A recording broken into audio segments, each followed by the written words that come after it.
don't know me, I cover Canadian technology stocks at RBC. I'm pleased to be hosting our next session with BlackBerry. From BlackBerry, we have CEO John Giamatteo and then also CFO Tim Foote. Thank you both for joining us today. Thank you, Paul. Thanks for having us, Paul. So for those that don't know, BlackBerry is a $1.5 billion market cap provider of enterprise software. Two key segments. One is cybersecurity and the other one's IoT. So just, John, if you just want to elaborate more on that intro I gave, just give your perspective on BlackBerry. You joined BlackBerry as CEO within the last year. What do you see as the opportunity for BlackBerry in some of the challenges that you've been managing over the last year? Sure, absolutely, Paul.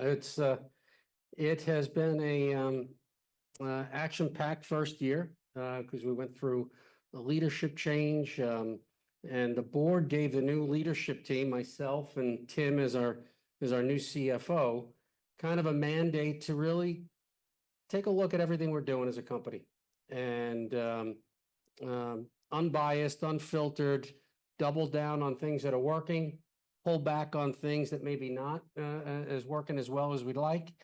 And that's been kind of the journey for the first year. We set ourselves up into two virtually autonomous business units, our IoT business and our cyber business. We've got a thin kind of holding company layer at the corporate layer, that much thinner cost structure than we had a year ago at this point in time, and really been focusing on the fundamentals of driving towards profitability and generating cash flow on both the IoT side and the cyber side. So that's been a lot of the journey. Along the way, we've reduced $150 million worth of cost. We're getting close to the point of profitability and free cash flow as we go into Q3 and Q4 of the final quarter of the year. And then next year we're expecting some real exciting things as we continue the journey of bringing this great iconic company back to profitability and cash flow positive. So that's a couple of the tidbits from my perspective on the first year of kind of moving into this role and how we're transforming BlackBerry into two really separate companies in a lot of ways. About a month ago or so, you did host an investor day where you gave some more detailed disclosures on the various pieces of the business. One of the things that did stand out to me was just the challenges that Cylance has faced over the last couple of years. What's your view on how you stabilize Cylance? How does Cylance fit into your portfolio going forward? Yeah, well, absolutely. We thought it was important when we talked about the cyber business at our investor day last month to really kind of double click on it and peel back the onion a little on what is inside cyber. Because one of the things we have found is that the markets don't give us credit for cyber. They look at it as a whole and they say, well, it's declining revenue and it's not profitable and we're not going to give you any value for it. So one of the things we thought was important on Investor Day was to break out the cyber business unit into the three components, well, really two components, our secure communications components, which makes up of UEM, Ad Hoc, and SecuSmart, and the Cylance component. And the Cylance component has absolutely been a bit of a financial drag for us over the last few years.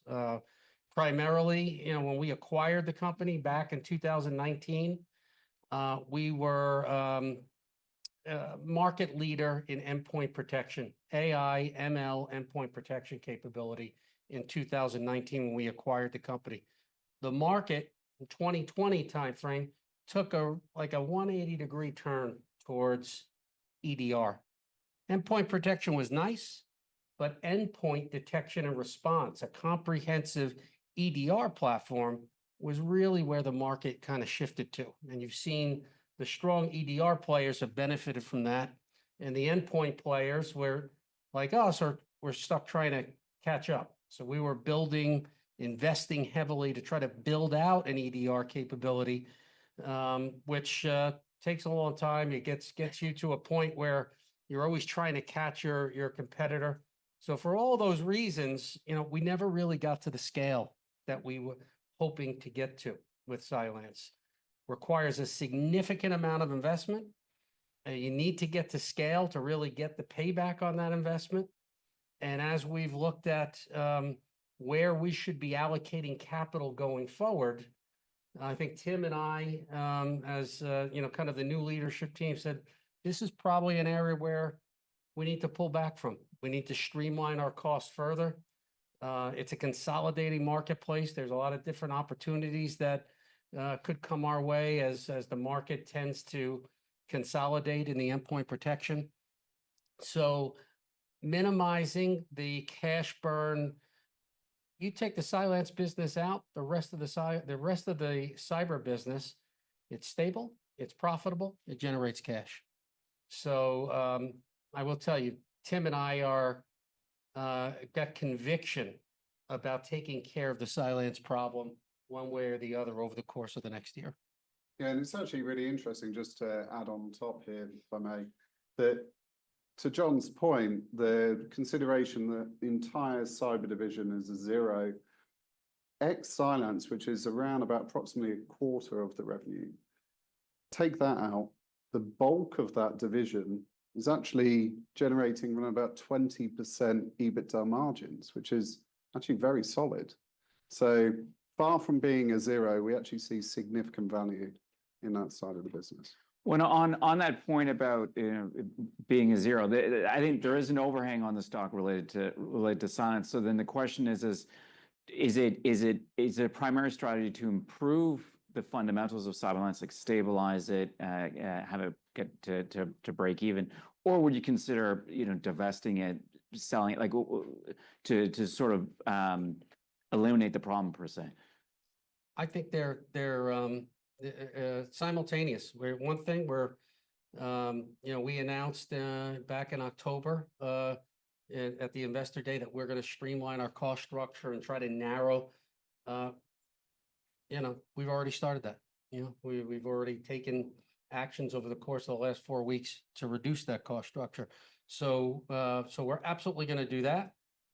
But at the same time, entertain anything that might come our way from an offer perspective. So I wouldn't say they're sequential. I would say parallel. We're going to continue to try to improve the overall fundamentals. And then as a public company, we're going to, we'll play the market. If there's a compelling offer, we'll take that to the board. We'll have a conversation. But through the combination of those things, when we're sitting here this time next year, I don't think you'll be seeing the financial drag that the Cylance business has been having on our business. I wanted to shift gears and what I like to call like the hidden gem of BlackBerry is the QNX business or the IoT business. At the Investor Day, the outlook called for the IoT growth to start to improve. What do you see as driving an improvement in IoT growth in the next fiscal year? Yeah, absolutely.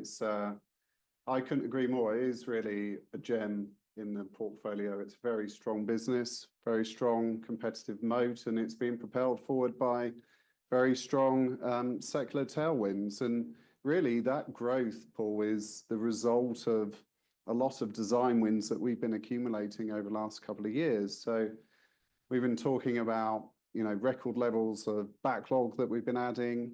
So the backlog has been growing around about 20% per year, but we've not seen that come through into the P&L. Now, always in this business, it's a very long life cycle business. So you win a design today, you get some early stage revenue, but the main part happens when the vehicle enters production.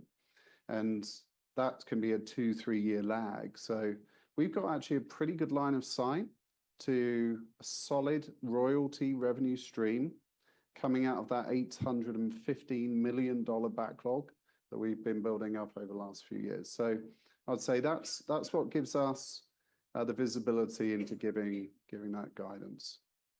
And there have been some headwinds with primarily on the cyclical side with reduced auto production. Related to that, I think automakers have been making changes to their architectures for software deployment. Could you speak to, maybe in the short term that's a headwind, but what do you see? What impact will it have in the long term? Yeah, you're absolutely right. I would say more impactful than any macro trends or similar at this point for the QNX business has actually been the velocity of taking the new designs from the sort of drawing board stage into production. So the traditional OEMs have faced a lot of challenges in developing software.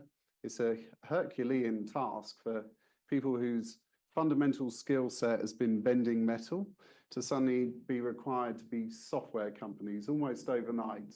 They've done a grand job of recruiting some top talent, but it takes time for it to really shape up into an effective software development team. So some of our key customers have had challenges. So programs that we thought maybe would have moved into production by now, that cycle's taken longer. And those delays to the programs have been a headwind for us in the short term. A headwind to the extent that rather than 20% growth that we gave at the Capital Markets Day around about 18 months ago is sort of nearer to sort of half that number, but still solid growth. This is a business that is growing. It's 20% EBITDA margin. It's a solid business. But yeah, in the near term, it definitely has been a headwind. But to your point, Paul, it does present some long-term opportunities in actual fact. So as OEMs are struggling to get out the features that they want to get out, they're actually turning to experts like QNX to help them through that process. So as we've seen this shift, like Tesla probably being the poster child for this industry of, okay, I've got to control the entire software stack right from the silicon all the way up to the application layer. Actually, maybe I don't need to do that. Maybe I should focus my efforts, my scarce resources on the application layer. That's the layer which when we get into a car, that we notice the look and feel. Is it BMW? Is it a Lexus? So that's where they should be focusing. The lower level parts of the stack, maybe the basic sort of fundamentals at the bottom, or even integrating third-party software together, almost as a software integrator. What's the value in me doing that? So why don't we turn to someone like QNX, who've got direct access into the kernel of the operating system to actually try and pre-integrate some of this. So what we spoke about at Investor Day was the idea of a pre-integrated vehicle OS. So going beyond the core real-time operating system and actually providing a platform for OEMs to actually be able to develop applications without having to worry about what happens in the plumbing, if you like. So in the long term, we feel that we can play a valuable role in helping our customers actually get to their end goals. And could you speak to the ARPU per vehicle? Because it seems like there's a tremendous amount of value provided. Based on our calculations, it does look like ARPU has been flattish. Can you speak to like some of the moving parts of ARPU, and then when you see ARPU materially expanding from these levels? Yeah, it's a great question. So we have in the last few years, there's been a transition from QNX was providing a full stack infotainment offering a number of years ago. We still have a small tail of that. That was definitely a higher ARPU, and that's obviously transitioned out as OEMs have moved towards more of an Android-based approach to things.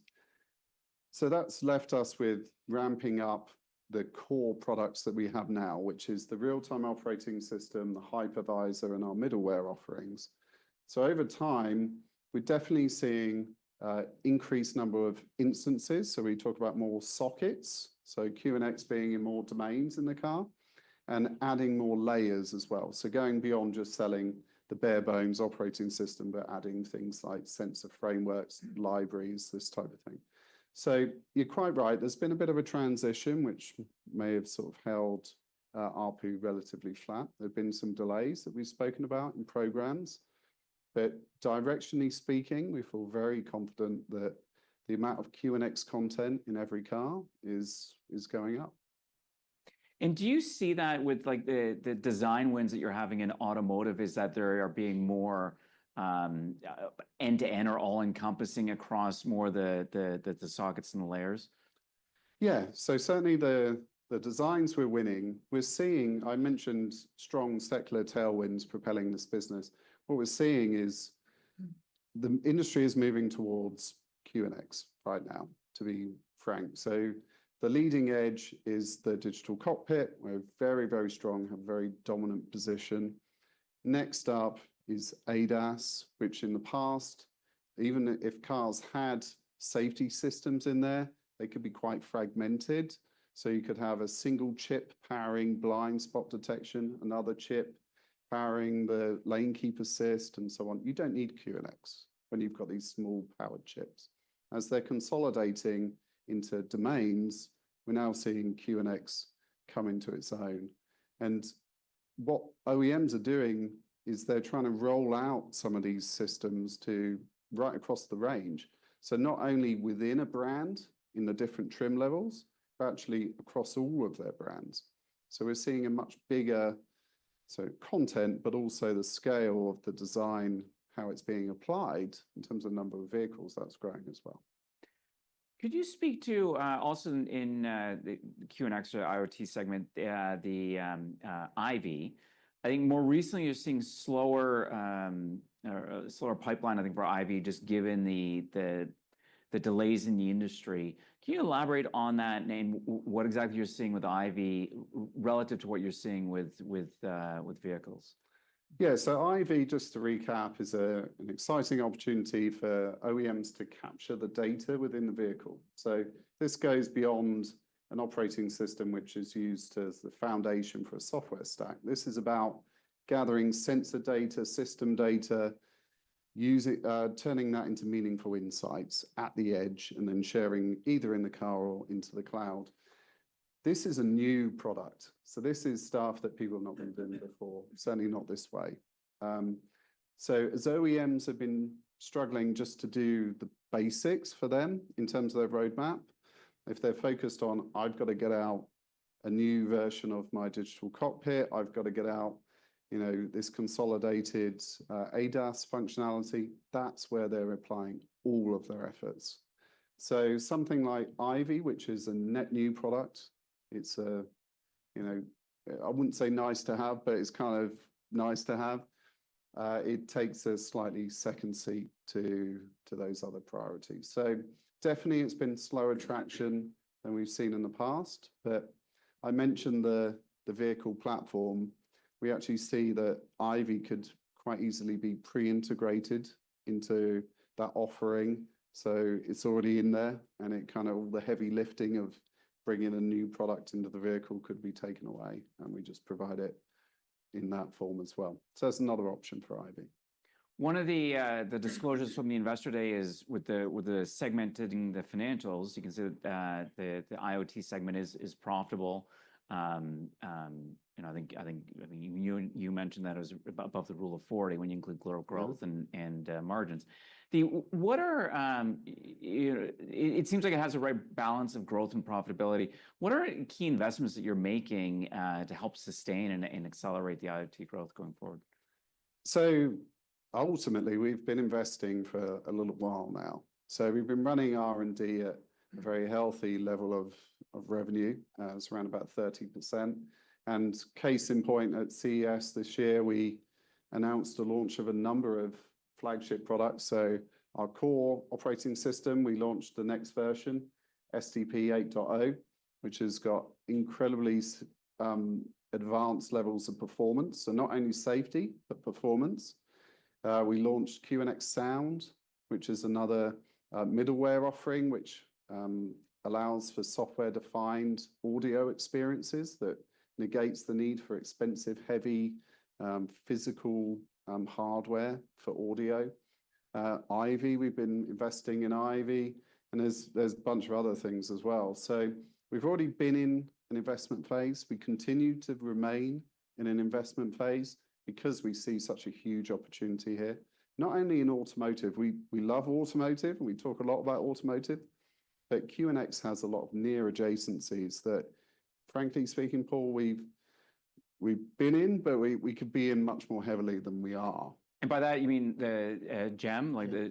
Yeah, so what we call GEM, so things like industrial automation, medical, surgical robotics, things like this.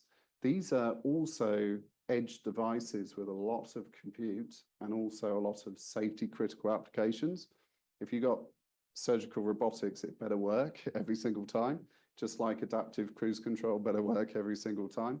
So the application of QNX in those verticals is also something that we're looking to target. I wanted to bring it back to cybersecurity. So we talked obviously at the beginning about Cylance, and we talked about IoT. What about the non-Cylance cyber assets? You mentioned they are profitable. I think last quarter they were growing. So how do you see them fitting in the portfolio? So the other three components of cyber, what we've kind of dubbed as, you know, a lot of the core heritage of, you know, BlackBerry technology is secure communications. So mobile device management for big banks, big governments, mission critical types of safety on all four, everything that goes on that device. There's a segment of the market that wants mission critical lockdown, you know, management capability of those devices. That's one kind of portion of this secure communications portfolio. Ad hoc is the second, and our SecuSUITE encrypted voice, data, video capability is our third. So those three taken together, you know, the dynamics, each of them are a little bit, you know, the UEM, the MDM business is a mature business. It's you've got to strengthen the government sector. And as more customers go to the cloud, that creates more headwinds on that side of it. So it's not a growth driver per se, but it's a steady, stable with some big customers that do that. On the ad hoc side, we see good, steady growth. On the SecuSmart side, we see good, steady growth. So the combination of the three, one's a little bit kind of, slightly down, the other two are slightly up. We see just modest kind of, low to middle single digit growth in those businesses. Obviously things can happen, like when you see the geopolitical environment right now all around the world. I would tell you the SecuSuite business getting a tremendous amount of traction. A lot of conversations with big governments that want to have that mission critical encrypted voice and data capability, and that they can put on their phone. It doesn't have to be a phone the size of a tissue box. I mean, it's something that you literally just integrate into their environment. So you can get some pockets of that, but I think the best way to think about that business, strong margins. Tim talked about 20% EBITDA margins, stable business, cash generation. It allows us to invest and pivot some of that cash into help fueling the IoT dynamics that Tim was talking about and the opportunities that we have to really kind of take that business to the next level. So hopefully that gives you a little bit of color on those dynamics. I want to open it up to the audience if there's any questions. I'll keep going then. You mentioned generating cash. You're on the cusp of generating cash. As you look forward in the Investor Day, you did give a multi-year outlook. I mean, it does imply margins would continue to expand. What are potential uses of cash? Like you mentioned investments, as I assume organic investments. Beyond organic investments, do you have other priorities at the moment? How do you think about that? Yeah, I mean, ultimately, it's a great problem to have, to be asking what we're going to be doing with the cash. So to move into positive cash flow is step number one. But then beyond that, I don't think in terms of organic investment, we're talking about getting to the level where we're actually going to consume all of the profitability. I just don't see that. So I think even with organic investment, both divisions will remain profitable after we've kind of resolved the Cylance question. So then, well, what can we do? Clearly, at this stock price, we think it's very low. There's possibility for share buybacks. It's a possibility. But to turbocharge the IoT business, we could actually look at doing some tuck-in acquisitions. So I spoke about those near adjacencies. That some of those markets have, whilst the product itself doesn't really need to change, the go-to-market can require some specific knowledge and channels. So that might be something we could look at doing. But let's just get to positive cash flow, and then we'll start talking more openly about that. And on positive cash flow, I mean, you've obviously taken out over the last year a large amount of spending of OpEx. There is still a decent amount of allocated corporate costs. How do you think about because you do have these fairly different businesses? Is there room for more cost savings? Do you see it? Like, are there still inefficiencies of the company in terms of overhead that you can take out? Yeah, so we said this current year we're going to have around about 48 million of unallocated costs, if you like to use that term, corporate costs. We expect that to drop to 40 million this coming fiscal year, and then we guided that we'll continue to take that down. It's one of my top priorities, leaning in hard on all of those costs.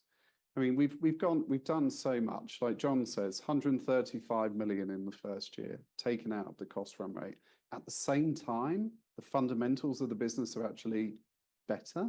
So you look at the cyber underlying metrics like ARR, dollar-based net retention, they've actually improved. So the focus of doing that is clearly, it's kind of it's an unusual concept to think you take out so much cost and actually be better off. But we are. Now we're getting into the stickier part. So there is still stuff to go, Paul, but it's just going to not be as quick. It's going to require sort of refinement of processes and a lot more heavy lifting than in the earlier stages. John, do you want to add anything to that? No, I think the rule of 80-20 is what I always kind of like to. This year was about the 80. We took out a lot. We did a lot of transformation, facilities, labs, duplicative efforts. A real disciplined approach. If the spending isn't IoT related or isn't cyber related, it's probably gone. It's probably going to cut. So I think that was the heavy lifting on the 80-20. This next year, is there more to do? Absolutely there is. And I'm confident we'll get it lower than where we're running at today. But, it's the amount to go get is a heck of a lot less, this time around. What's in that 40 million? Like, how much of it is headcount? How much of it is other stuff? Yeah, good question, Mike. So I'd say the majority is non-headcount. So there's a good chunk of things in there relating to the fact we're a public company.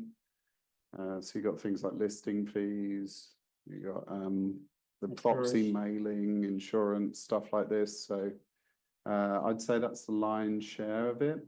Clearly there's still opportunities, but it's just a little bit stickier. So.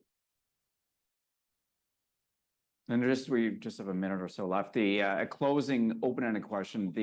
If we're back here in a year's time, or if you're back here in a year's time, what do you think you'd point to? Like, what are the key objectives for the coming year for the company? Well, as you heard, the common theme is a year ago, revenue was declining, we were unprofitable, and we were burning cash. 12 months ago, if we were sitting here, that was the BlackBerry story. A year later, revenue's now kind of stabilized. Some pockets of it have grown. We're on the verge of breaking through from a profitability standpoint, and in Q4, we're confident we'll be at a cash flow positive. So in 1 year, we kind of, stabilize the company in a lot of ways. As we go into that next year, growth acceleration by pivoting our investment on areas where we absolutely think we can grow, continuing to get leverage out of our business model and drive more profitability. And we think, by taking care of our Cylance drag, that'll be in one fell swoop. That'll take us to another level where, to Tim's point, a year ago, we were not thinking about what would we do with cash. We were just hoping to get to like cash flow break even. This time next year, we'll be having a conversation. Well, what are you going to do with your cash? Are we going to do a buyback? Are you going to do a tuck-in with IoT? Are you going to?